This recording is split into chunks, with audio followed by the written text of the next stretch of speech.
Ladies and gentlemen, thank you for being with us today. I am Patricia Bocard, a junior at the School of Diplomacy and the leader of the Diplomacy United Communication and Leadership Exchange. I am honored to serve today here as your Master of Ceremonies to welcome His Excellency, the Most Reverend Archbishop Bernardito Auza, to campus. This evening, we will celebrate the School of Diplomacy's partnership with the Permanent Observer Mission of the Holy See Mission to the UN. This partnership includes an internship program for our students at the mission. I myself benefited from an internship with UNICEF, an invaluable professional experience, and I know well how this opportunity will benefit my fellow students. His Excellency, Archbishop Auza's timely and important speech tonight on Pope Francis's diplomatic priorities will be an indication of just how lucky our students will be to work with him at the UN. But first, it is my privilege to introduce Dr. Karen Boroff, our interim Provost and Executive Vice President. Please join me in welcoming Provost Boroff.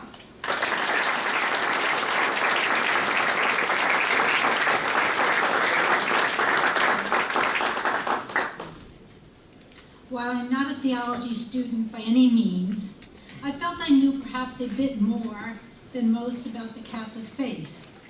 After all, I was able to memorize most of the responses in the Baltimore Catechism, and Professor LaDuca, well, he had us singing the Latin Mass before it changed into English. But we are always learning. My latest awakening came a few weeks ago as I was preparing to teach a group of 7th grade students in religious education at my local parish. I centered myself on the word Lent, and I must have missed the lesson on the derivation of the word.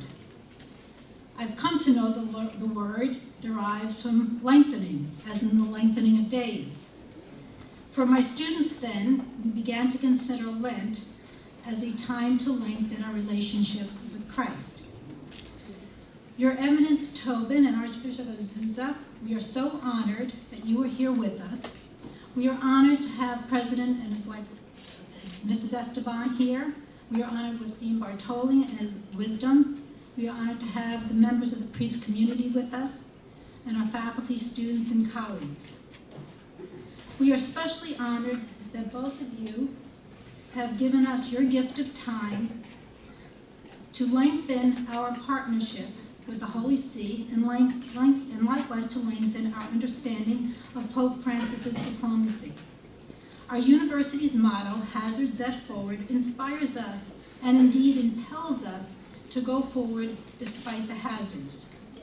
When we take time to listen and to understand more, in effect, to lengthen relationships as deeply as these can be, the hazards may not seem to be, well, that hazardous as we first imagined them from the beginning. So we look forward to this evening's exchange. Now let us turn our attention to a welcoming prayer led by His Eminence William Cardinal Tobin, Archbishop of Newark. Cardinal Tobin is the 6th Bishop of Newark and our first Cardinal, appointed Cardinal by Pope Francis in October 2016, a month before his coming to Newark. Born in Detroit to Joseph Tobin and Marie Therese Kerwin, he is the oldest of 13 children, and prior to coming east, he was the 6th Archbishop of Indianapolis and has served his Redemptorist community in several leadership capacities. His ecclesiastical and pastoral achievements humble all of us. Beyond these achievements, he speaks English, Spanish, Italian, French, Portuguese, and he plays a mean piano. In the plainest of terms, though, he grounds all of us about our life journey. He said when he began his work in Indianapolis, "I'm here about something much more serious. It's about the bet we have made our lives on. You and I," he says, "have bet our lives on a person, on a message, on the dream of a kingdom."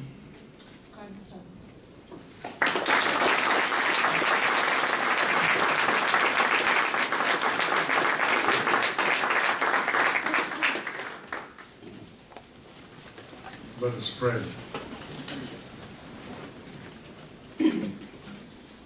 Loving and faithful God, we thank you for all of your gifts, for the gift of our lives, and for this day to live. for the gift of faith and the opportunity to leave this world a better place than we found it. At the beginning of this holy season, we ask you to soften our hearts. Help us understand that you are not a private God. You are not aloof. You are the God of every nation. Teach us new ways of reaching each other in respect, justice, and equity. Most of all, enkindle in our hearts hope, the hope that does not disappoint, the hope that is based on your Son, Jesus Christ, who lives and reigns with you in the unity of the Holy Spirit, one God forever and ever. Amen. Mary, Mother of the Church, pray for us.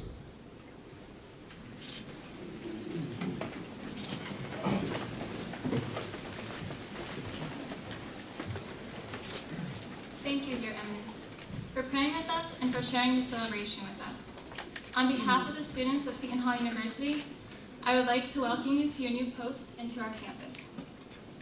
As I invite the Dean of the School of Diplomacy and International Relations, Andrea Bartoli, to join me at the podium, I would like to share with the audience my thanks to Dean Bartoli for his dedication to providing opportunities for students to lead the school, like the opportunity I have today, and the opportunity students will have to work at the Holy See Mission. Please join me in thanking Dean Bartoli to his trust in the leadership of Seton Hall students.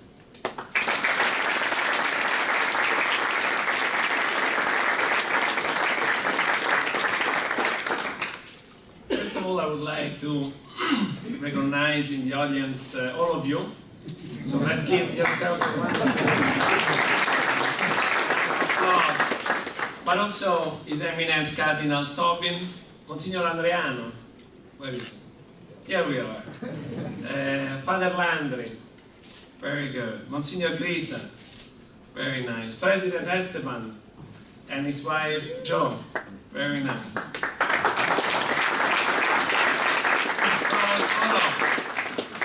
And I can recognize a few deans. I can see our wonderful Deirdre Yates, Dean of the School of Communication. John Bushman, I saw him before. Here we are, very good. My wife Paola Piscitelli, the president of the community of Sant'Egidio, USA.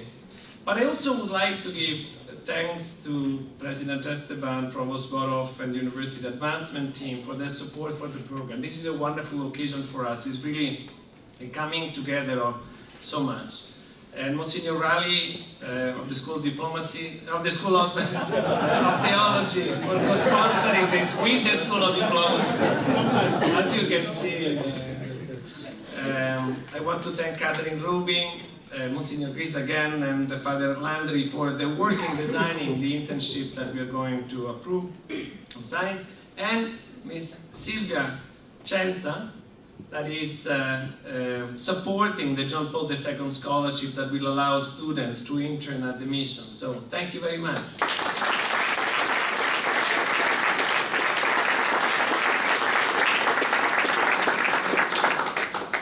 We are here together to welcome and listen to Archbishop Bernardito Auza, Apostolic Nuncio and permanent observer of the Holy See to the UN. The Nuncio's chosen title for this talk is Pope Francis Diplomacy. And it's very appealing. It's very resonating. I think it's very, very important for us tonight, especially as we begin celebrating Lent. It's very appropriate. There is something very nice about the coming of all of us thinking of this at the beginning of Lent.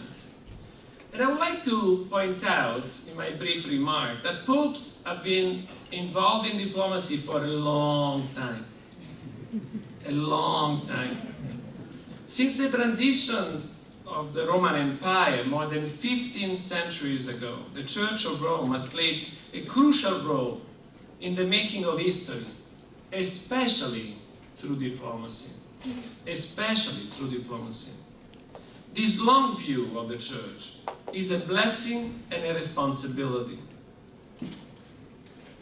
In a time when everything is immediate, quick, fast, it is actually essential for all of us, for the whole humanity, to treasure what has been revealed, what has been given to us by God. We didn't create it, it was given to us. And the common good that has been found along the way. We must seek and preserve what is good for all. It is not a trivial or easy task. This is why we need universities. The Church, as Paul VI used to say, is expert in humanity. This is the time to be deeply human, to seek our humanity in the presence of God and the others, especially the poor. There are profound currents of life that flow into and through the Church. As Gaudium et Spes, Joy and Hope document of the Council wrote, the joy and hopes, the griefs and the anxiety of the men of this age, especially those who are poor or in any way afflicted, these are the joys and hopes, the grief and anxieties of the followers of Christ. Indeed, nothing genuinely human fails to raise an echo in their heart. I like to note that the first place of welcome is the human heart. Your heart, my heart. How can we welcome others? How can we let this echo be raised in our heart? How can I do it in my heart? We want to learn to do that better. We want to learn to be fully human with others, with everyone. This invitation in particular is poignant for us tonight as we welcome Cardinal Tobin to his own home, in a way. We are welcoming you to your own place. And to begin a long farewell to President Esteban. Seton Hall strives to be a home for the mind, the heart, and the spirit. And it is proud of its community. A sense of welcoming familiarity where all threads and newcomers come together in hospitality. It is essential to let the joy and hopes, the griefs and the anxieties of the people of this age, especially those who are poor or in any way afflicted, be welcome in our hearts, in our university, in our place, in our time. Statecraft is the product of human craft. We need to be careful what kind of human we want to be. We are going to be open to God, open to others. We are each other first home. We want to welcome one another, be attentive to one another, and as Pope Francis insistently say, especially the poor. Being attentive to the poor is a fundamental orientation. It is not just one-time throwaway comment. Looking at the world through the lens of the poor is a blessing for all. The world is made better by all of us when we care for the poor and the good of all. We can orient our life towards the poor at any time, when we are very young and when we are becoming older. Concern for the poor and the good of all can guide our entire life. This orientation is not new to Seton Hall, where so many are first-generation students. It is not new to many of us personally, and is not irrelevant to diplomacy. When diplomacy failed, as Archbishop Auza knows very well, he was in Haiti and in many different positions, when diplomacy fails, the poor suffer. When states do not work, the poor suffer. When violence prevails, the poor are crushed. When war is waged, the poor are abandoned. Archbishop Auza will speak in a moment of Pope Francis' diplomacy. But we ask ourselves, why the focus on one person? Why not speaking about the Holy See? Why not about the institution? My answer, he will give his own, obviously, but my answer is that we are all at the same time, each of us, unique and universal. Each of us is unique. Each of us is incommensurably valuable. Infinity is within us. The Spirit is within us, each of us. We are all participating in this effort to become human for the good of all. But we only have one Pope Francis. Let's be with him, one by one, encountering, dialoguing, trying, listening, paying attention. We have only one Trisha Bocard, or one Mark McGuire. We all know Trisha now because she's facilitating splendidly this evening. Congratulations. But not everyone knows Mark. But I want to mention him because he's another student. He's also a member of Dulce, this Diplomacy United Leadership Communication Exchange. This is a moment in which faculty, student, and administrator come together every month. And we share together. It's a very, very committed way to be together. And Mark encouraged suggestion for his renewed German club the other day that he was serving and was asking for suggestion. And I gave him a suggestion to speak at the German club and organize an event about the 600th anniversary of Nicholas von Fleuer's birth. Nicholas von Fleuer, probably somebody that nobody in this room knows who he is. But he welcomed the idea, Mark did, and this is why I am very grateful to him, because I know that I am becoming because he welcomed me. So Mark is a student, I am the dean. I made a suggestion, he welcomed my suggestion, we are working together, and maybe we will have a remembrance of Nicholas von Fleuer. Well, Nicholas was a barely literate man who was born in 1417 in Anderwelten, Switzerland. Was a farmer, a military man, a civilian leader, a judge, a father of 10, and a mystic that lived the last 20 years of his life on his own, praying and welcoming people.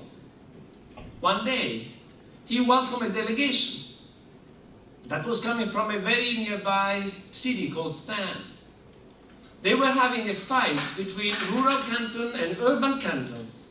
This was at the beginning of the Swiss Confederation. They were getting to go to war. And before going to war, somebody said, let's go and speak with Nicholas. They went to Nicholas, and Nicholas spoke to them, changed the tone of their conversation, offered a solution to balance the rural and urban cantons, and kept the Confederation of Switzerland together for 350 years. 350 years in which we had the Reformation, the Counter-Reformation, and religious war in Europe. 350 years of peace because of one man that was able to listen and respond to what they were saying. I like Nicholas. And I like that students may learn of Nicholas in a Catholic university. One person at a time. One person was Karol Wojtyła, a Polish priest, then a bishop, then a pope, that changed the world by calling everyone to have no fear. There were many reasons to be fearful during the time of Pope John Paul II. He had many reasons to despair in the middle of war and oppression, but he was unwavering in his commitment to let the Spirit speak, to let the Spirit speak through the church, through the people, through us. The salvific presence of grace among us that can change everything, one person at a time. You and I can make a difference if we are open to the same Spirit, if we let grace operate in us and through us. Pope Francis is making a difference. We can make a difference with him, in the same Spirit, illuminated by the same grace, serving the poor and everyone. Many have started calling John Paul II great. This is not a title that you get from the Chancellor, I'm sorry. But from the people.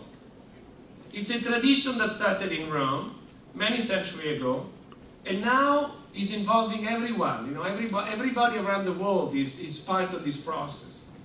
There are 4 popes that are usually called great: Leo, Gregory, Nicholas, and now John Paul II.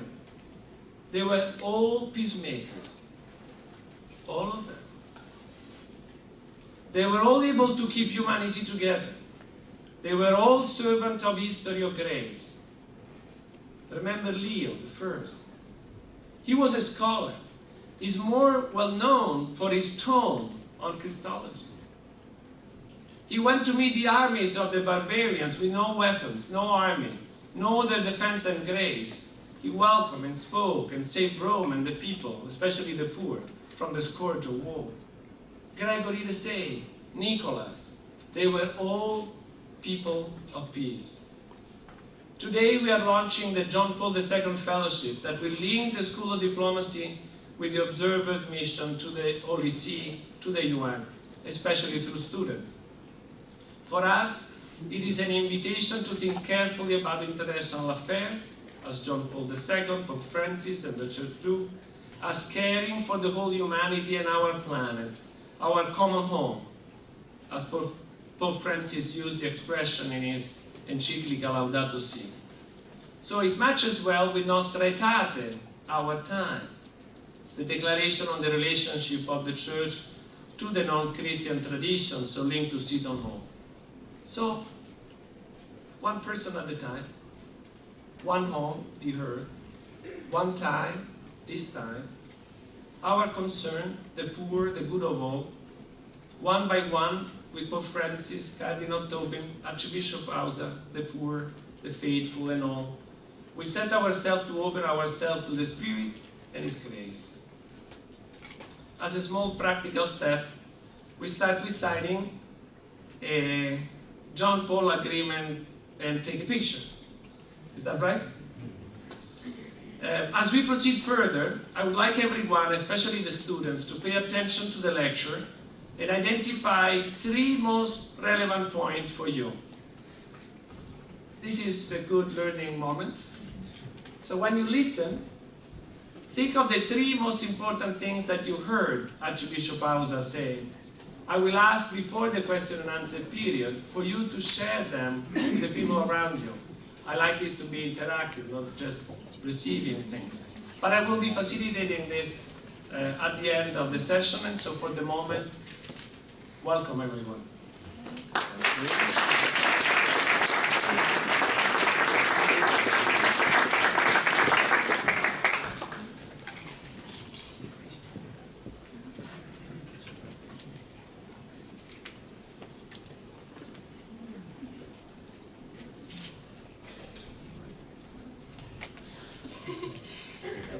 Yeah, so we will now take the picture.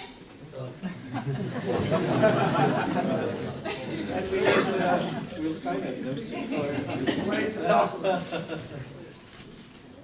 Or it's already signed. We already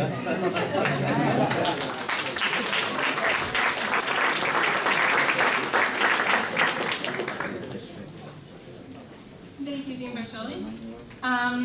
Humbly, I introduce our honored guest speaker, His Excellency, the Most Reverend Bernardito Auza.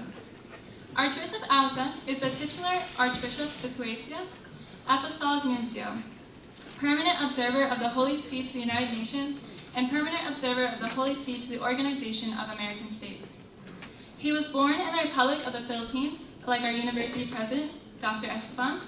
He was ordained priest for the diocese in 1985, earned a doctorate in theology, and entered the diplomatic service of the Holy See in 1990. He served as the Apostolic Nunciature in Madagascar, in Bulgaria, and then in Albania.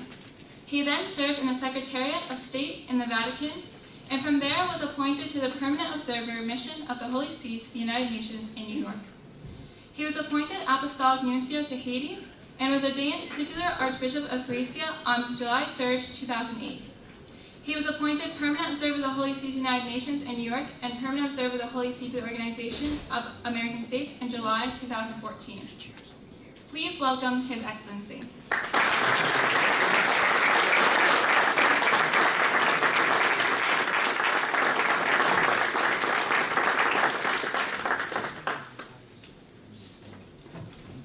I need a timer. You can speak as much as you want. Okay. I'm happy to listen. Your Eminence, the Archbishop of Newark, Joseph William Cardinal Tobin, Mr. Gabriel Esteban, the President of Seton Hall, and Mrs. Esteban, Dean Provost Karen Borov, Distinguished Dean of Seton Hall School of Diplomacy and International Relations, Professor Andrea Bartoli, your faculty members, students, ladies and gentlemen.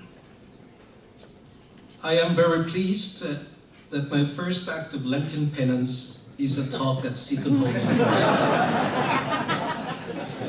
And thank you very much, Eminence, for your presence, which frankly intimidates me. And also reminds me of a New York Times picture of your benching 2.25, I should say. For those uninitiated to gym parlance, that's a hefty 225 pounds. I could hardly bench a quarter. Anyway, that's why when His Eminence curriculum vitae was read, this was missing. That one of his hobbies is lifting weights.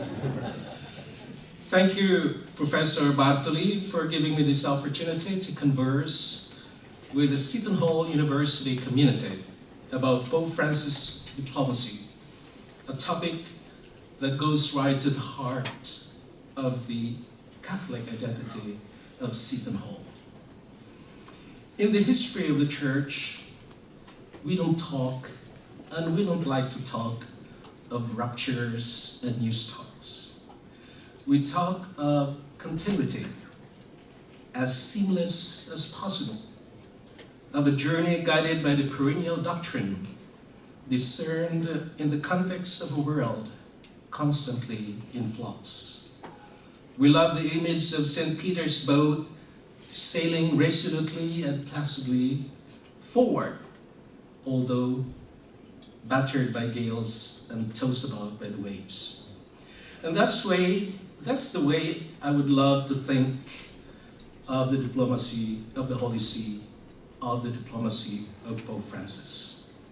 Between Pope Francis and his predecessors, there have been no ruptures, but continuity.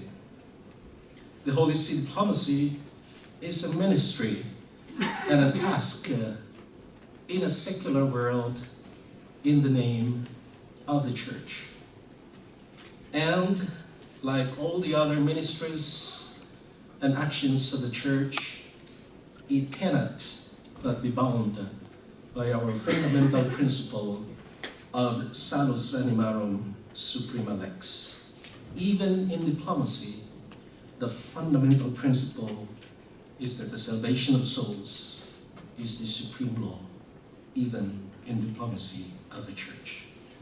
It can only fulfill this principle if it knows how to scrutinize the signs of the time and interpret them in the light of the gospel, as Gaudium et Spes exhorts us, then discern and act accordingly. I believe this is particularly true within the context of the presence of the Holy See diplomacy at the United Nations and in other multilateral organizations. In fact, the overall goal and the perennial goal of the permanent observer mission of the Holy See to the United Nations is this: to bring the leaven of the gospel and the Church's own experience, the Church's bi-millennium experience of humanity, to the complex reality of international relations, and to bring this experience and contribution to the international debates about the challenges and the problems that our world faces. Many have asked me and continue to ask me, why should the Holy See want to be present at the United Nations, considering the differences? And as one president commented recently, isn't the UN right now just a club for people to get together, talk, and have a good time? And then he concluded his tweet by saying, so sad. Well, I am inclined to believe that getting together, talking, and having a good time is not that sad. But yes, at the UN, it does become sad when, as the lyrics of the Dan Fogelberg song would have it, when speeches become longer than there have been fishes in the ocean. You could sing that. Or there have been stars up in the heavens. And worse, if they are not stronger than any mountain cathedral. And worse still, if they are not truer than any tree ever grew, or deeper than any forest primeval. That's the song, and that's sometimes is the United Nations. Nevertheless, the question is valid. Why indeed the Holy See is present and actively engaged at the United Nations? The United Nations, as you will know, was born out of the ashes of the Second World War in 1945. 51 member states signed the United Nations Charter in San Francisco in 1945. The Holy See diplomacy, of course, as Professor Bartolo said, is almost as old as the Church.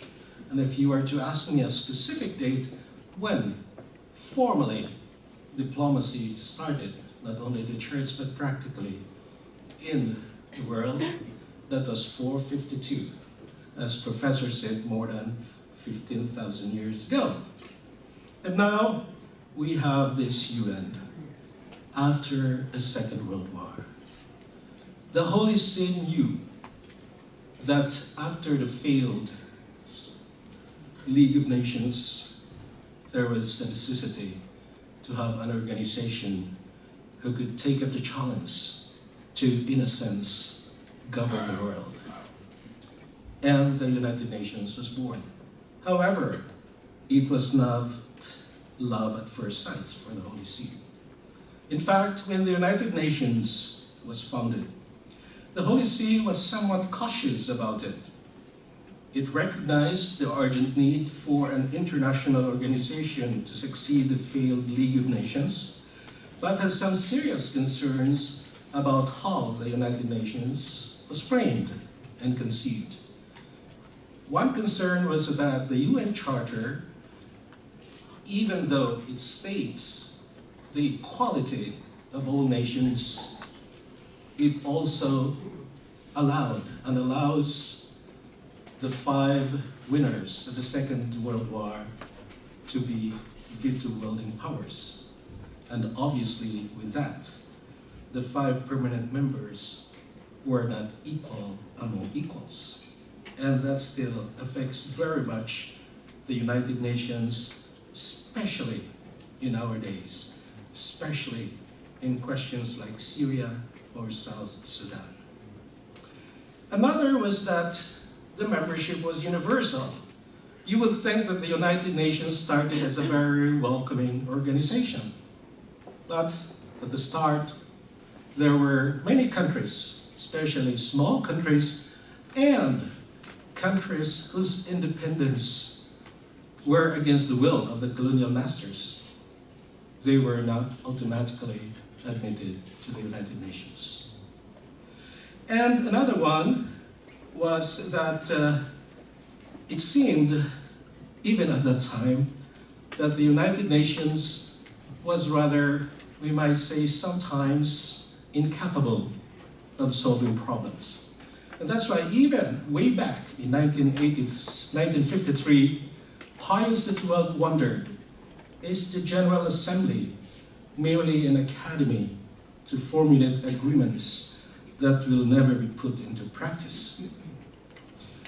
I am tempted to add, so sad. But regardless, even though the Holy See was not part of the UN in the early days, the Holy See often participated in the work, informal or formal, of the United Nations. You know, it was mentioned that I worked as the Secretary of State, and at the time I was covering parts of the international multilateral organizations. So I made some research, then I saw documents from the United Nations inviting the Pope to send his delegates to several United Nations meetings, especially the high segment of the year we call the General Debate. But finally, in 1964, 6 April 1964, the Holy See decided to become a permanent observer state. This was because not only of the burgeoning participation activities of the Holy See with the United Nations and in the United Nations, not only because more and more countries became members or observer states, but also, and above all, I should say, the UN Charter's 4 pillars of the UN vision and mission really dovetail with also the 4 main pillars of the Catholic social teaching. First of all, the maintenance of peace, the prevention of war. Second, the protection and advance of human dignity and human life. Third, human development.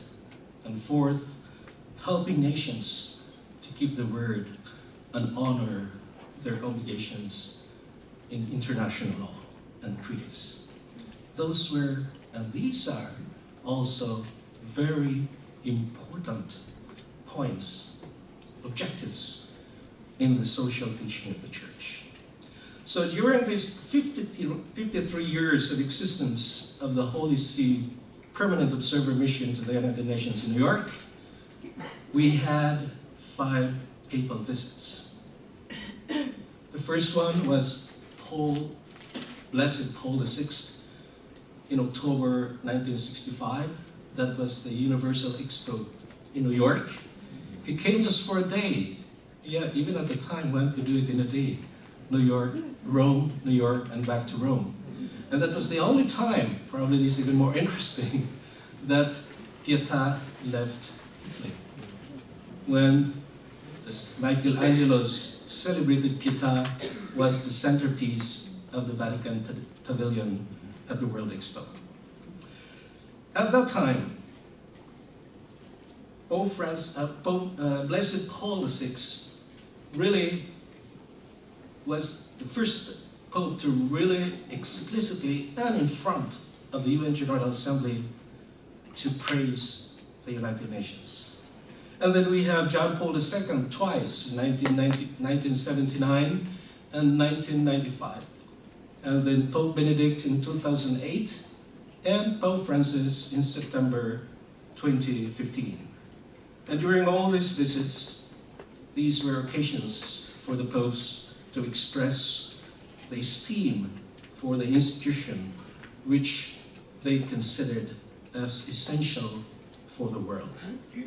Pope Paul VI told the members of the General Assembly that the purpose of his visit was to, first of all, he said, to be a moral and solemn ratification of this lofty institution.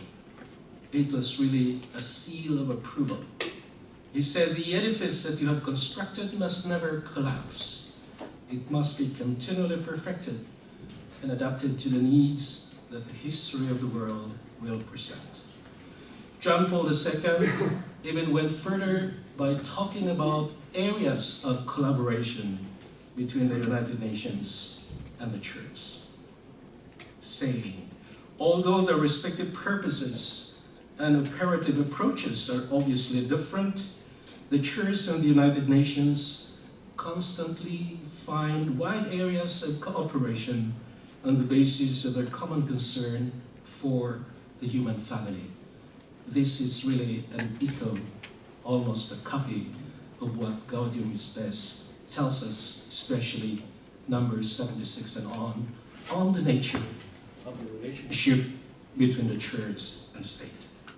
And Pope Benedict added, my presence at this assembly is a sign of unity for the United Nations. And he said, my visit is intended to express the hope that the organization will increasingly serve as a sign of unity between states and an instrument of service to the entire humanity. Pope Francis reiterated all these appreciation and esteem, reaffirming the importance that the Catholic Church places to this institution and the hope that she places in its activities to end wars, to spare us from the scourge of war, for human development, for respect of fundamental human rights and international treaties and conventions. Moreover, for us Catholics, members of the Universal Church, the United Nations is a political resemblance of our Catholicity. Blessed Paul VI stated it in such a poetic tone. You know, he was really a poet. Some of our most beautiful documents came out during the time of Paul VI. He said, "We would be tempted to say that your chief characteristic is a reflection, as it were, in the temporal field of what our Catholic Church aspires to be in the spiritual field, unique and universal. Among the ideals by which mankind is guided, one can conceive of nothing greater on the natural level. Your vocation," he continued, "is to make brothers not only of some, but of all peoples in the world. A difficult undertaking, unquestionably, but this is your undertaking, your very noble undertaking." The popes, however, have not given the United Nations a pass. While granting the lofty institution a moral and solemn ratification, the popes also affirm that there were times when the United Nations has been found wanting, unable to realize its vision by failing to achieve its objectives for some peoples in the world. It still continues, but again, it does not invalidate the importance of the United Nations in international life. So John Paul II declared that the United Nations needs to rise more and more above the cold status of administrative institution to become a moral center where all the nations of the world feel welcome and thus develop a shared awareness of being, as it were, a family of nations. Pope Francis, reviewing the first 7 decades of the institution, said, "The experience of these 70 years since the founding of the United Nations in general, and in particular the experience of these last 15 years of the third millennium, reveal both the effectiveness when rules and agreements are implemented, and the ineffectiveness and failure if the same rules are not implemented." So I think these are rather stern admonitions, not making the United Nations pass, as it were, a perfect institution. So up to here, I have only referred to the diplomacy of the Holy See at the multilateral level, especially at the UN level. But we know that diplomacies are categorized in 2 main categories: the multilateral and the bilateral.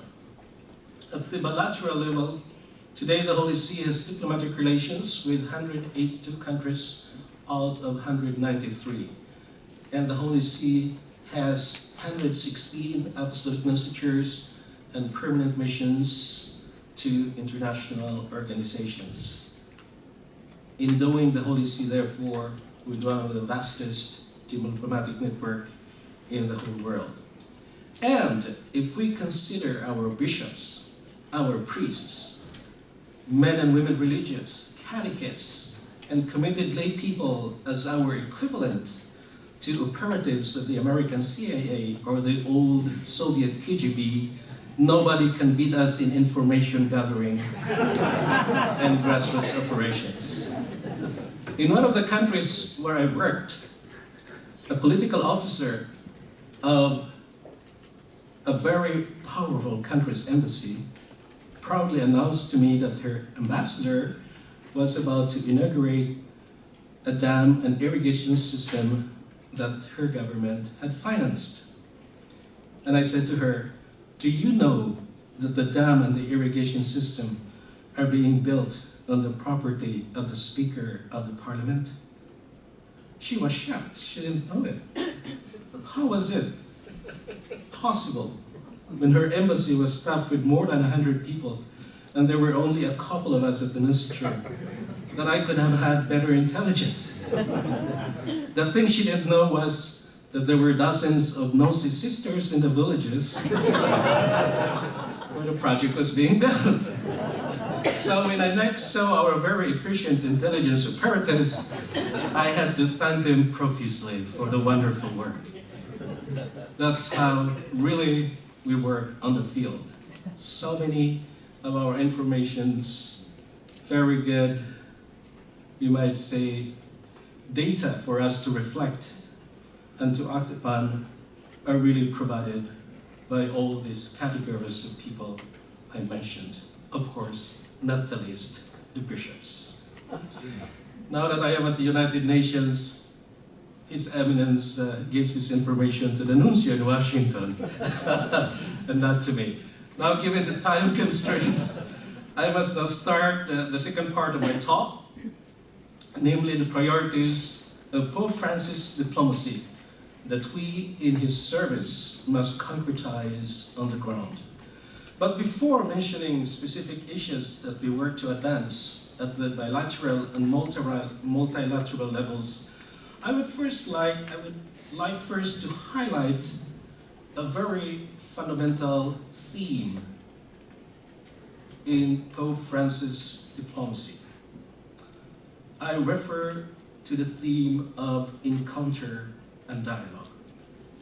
It is the golden thread that ties together the words and the actions of the Pope, the unifying inspiration that has overarching implications not only on the pastoral and spiritual activities of the Church, but also on the socio-economic and political concerns of our time.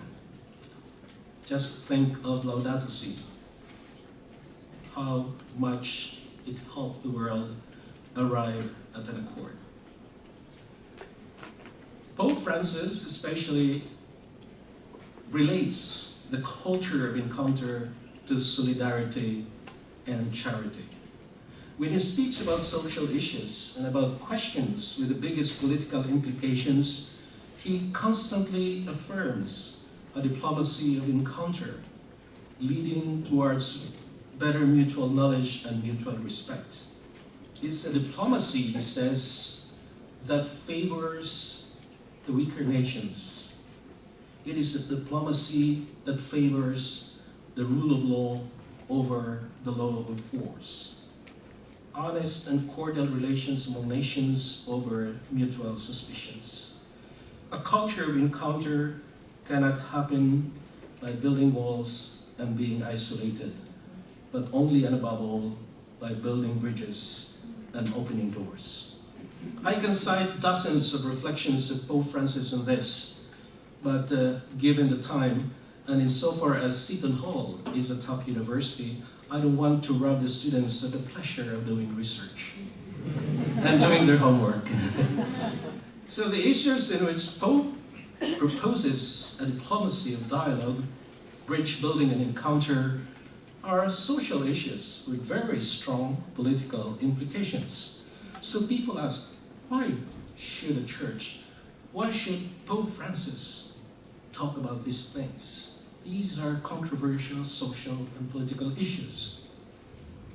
Our short answer is because Jesus cares. And if Jesus cares, the church cannot but care. Many of us know by heart the celebrated opening passage of Gaudium Spes that Professor Bartoli has spared me the time to repeat it. Indeed, that is the spirit that animates our work. The joys and the hopes, the griefs and the anxieties of the men of this age, especially those who are poor and in ways afflicted. These are, and these should be, our joys and hopes, our griefs and anxieties as followers of Christ. With his repeated and strong and even sometimes provocative words and actions, in the great questions and challenges facing our world today, Pope Francis invites us to do the same, to make our own the joys and the sorrows of the world, to get our hands dirty, to begin to smell like the sheep, to act like a field hospital in the midst of battle, to get involved in promoting and carrying out a diplomacy of dialogue and encounter. This is the spirit that inspires our work at the United Nations, be it also bilateral relations across the world. We have to constantly remind ourselves that given the Holy See and the Church's unique role and competence, there is a need for us to always be aware, not to identify ourselves with along political or ideological lines, thereby safeguarding our unique identity and influence in this concert of nations called the United Nations. So now, the Holy See's Permanent Observer mission takes part in almost all the debates of the United Nations. We get involved in a whole gamut of issues facing the international community.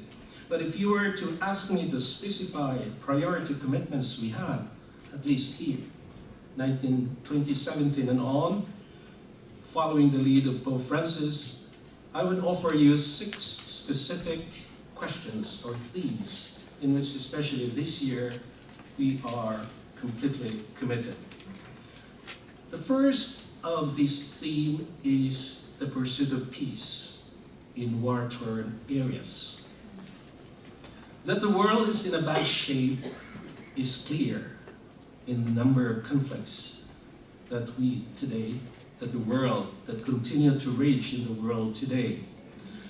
When the previous Secretary General, Ban Ki-moon, was elected in 2006, there were only 13 open conflicts in the world.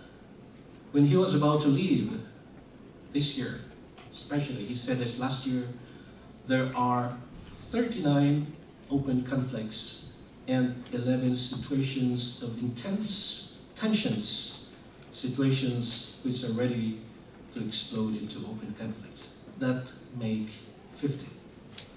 And this is also reflected in the number of times that the Security Council meets. Around 15 years ago, the Security Council met only 56 times a year. That is 56 sessions. In 2015, and even more last year, the Security Council met 356 times. If that is not an indication of the shape and the situation of the world today, then we would say they just go there to talk and have a good time. But that has not been the case. You might say, yes, while all these conflicts are raging throughout the world, yeah, the firemen are meeting, but they don't have enough water.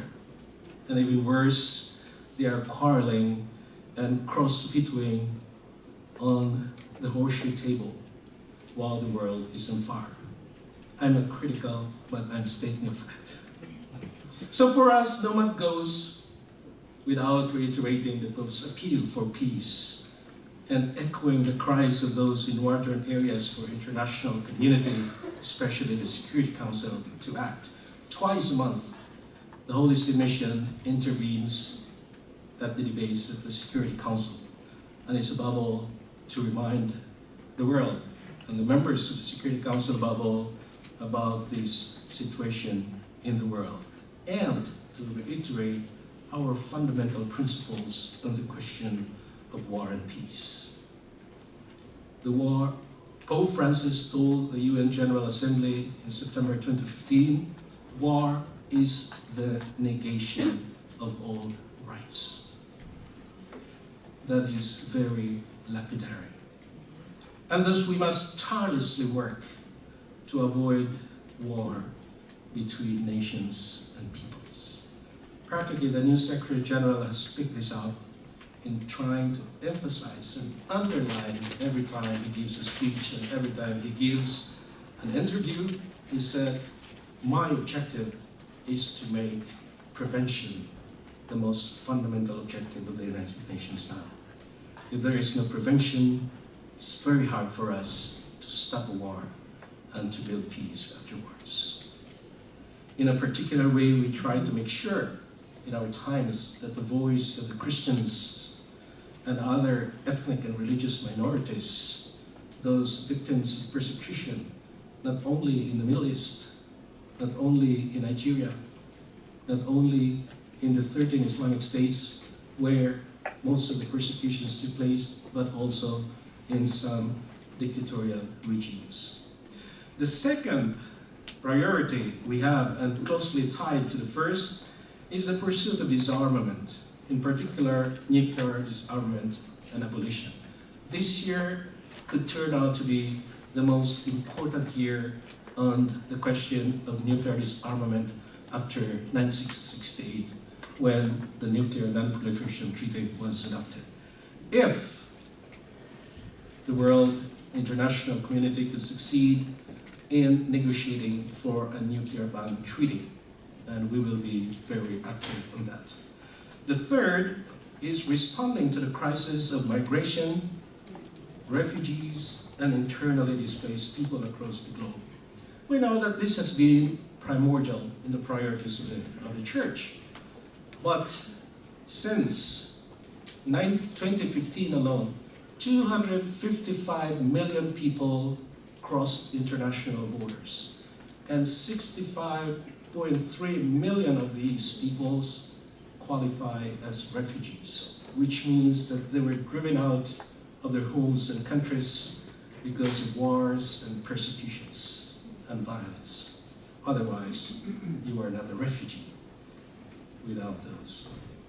So, as the Pope said at the United Nations, the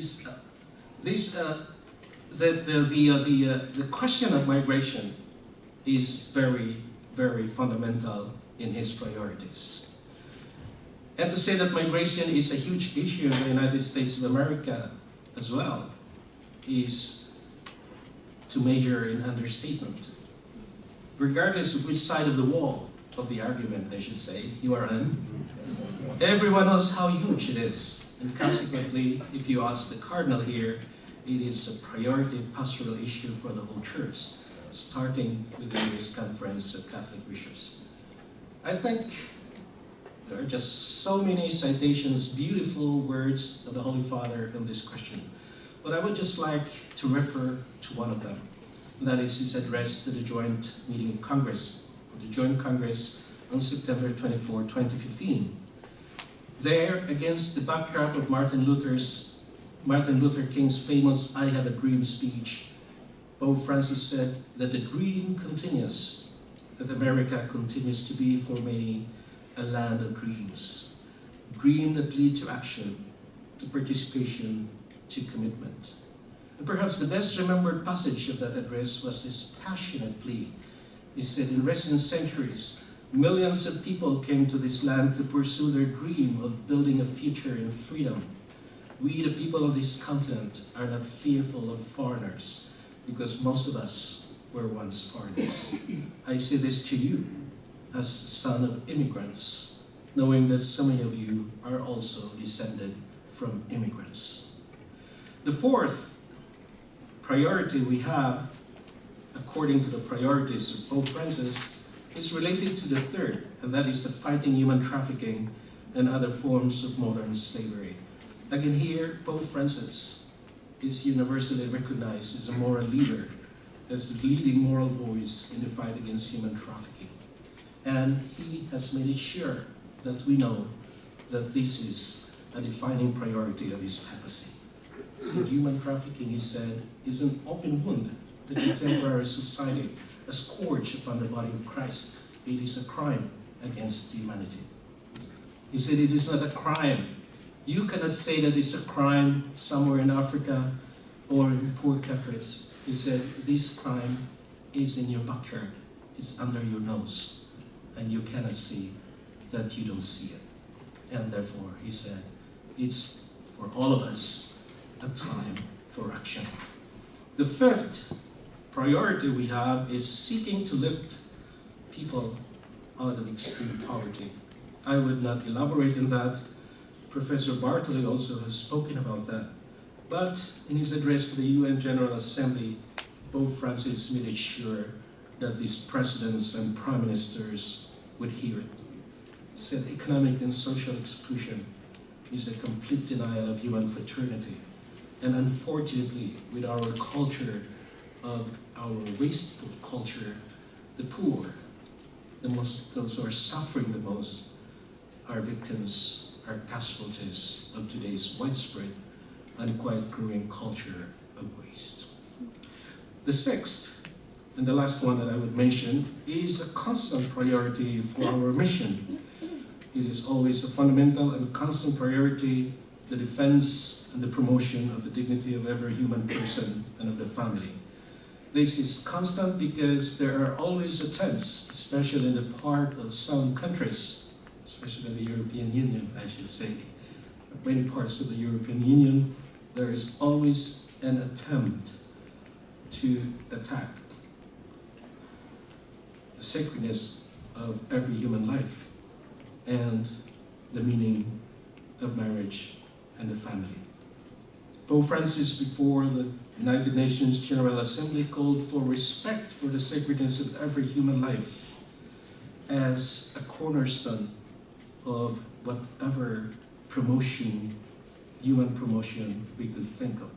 He said that the right to life is the common foundation of all the pillars of integral human development, and that family remains the basic unit of society, and that the parents must retain the right to educate his children. My dear friends, I am about to conclude. These are the aspects of the priorities of Pope Francis' pastoral and spiritual diplomacy. I say pastoral and spiritual diplomacy. To many, spirituality and diplomacy don't seem to mix and may even sound contradictory.